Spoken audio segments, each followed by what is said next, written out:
નમસ્કાર મિત્રો, હું આપનો ડીપી જોગરાણા.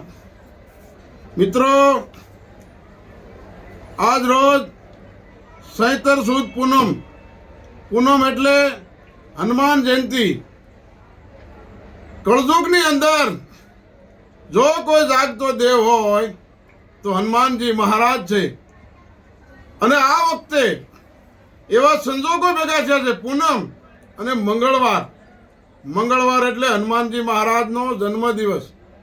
સૈતર સુદ પૂનમ અને મંગળવાર એટલે હનુમાન જયંતિની આપ સૌને ખૂબ ખૂબ શુભકામનાઓ.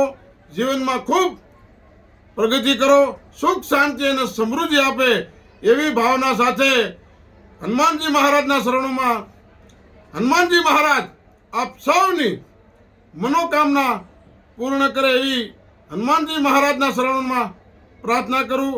જય જય બજરંગબલી, જય ઠાકર, જય માતાજી.